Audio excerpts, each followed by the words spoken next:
Buongiorno voglio, buon 25 aprile, buona festa della liberazione e come diceva il grande Giorgio Gaber,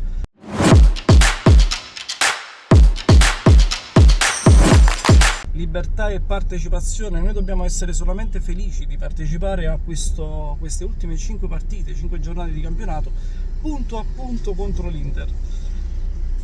Siamo felici di partecipare e un po' anzi c'è pena, effettivamente non è mai capitato e sono situazioni abbastanza strane.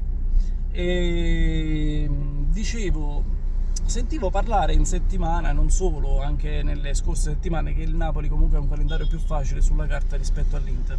Certo, l'Inter deve anche affrontare il Barcellona in Champions League, è uscita dalla Coppa Italia e quindi il sogno triplete sfumato.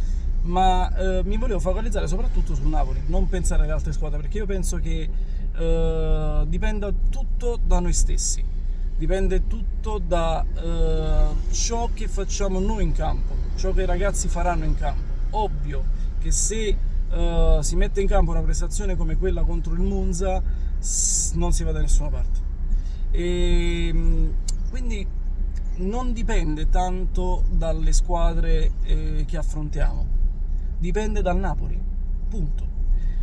Il calendario sulla carta del Napoli sì, è facile, sulla carta, ma tu bisogna sempre pensare a quando tu vai ad affrontare una squadra.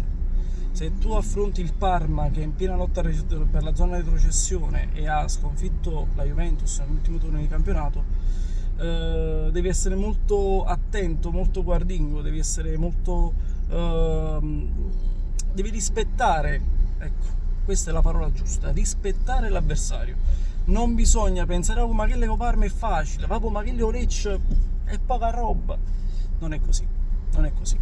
Sono squadre che stanno in lotta per la salvezza, per sopravvivere nella Serie A, quindi dobbiamo essere attenti alle prestazioni delle squadre avversarie, perché ogni partita nasconde qualche insidia, e queste partite qui, negli ultimi stracci del campionato, possono ribaltare tutti i pronostici. Hai il Lecce settimana prossima, ora tralasciando la partita contro il Torino di adesso, il Lecce settimana prossima è particolare come partita, perché il Lecce rischia il terzo, rischia la retrocessione, come così anche il Parma. Il Cagliari non è salvo aritmeticamente, quindi il consiglio che io posso dare è: pensiamo partita per partita, non pensiamo alle ultime 5 partite. Pensiamo adesso partita Napoli-Torino, dall'altro Inter-Roma, poi alla prossima penseremo alla successiva, poi alla successiva ancora, tenendo presente che però tutto parte da noi stessi. Siamo artefici e padroni del nostro destino. Ciao voglio, buona giornata.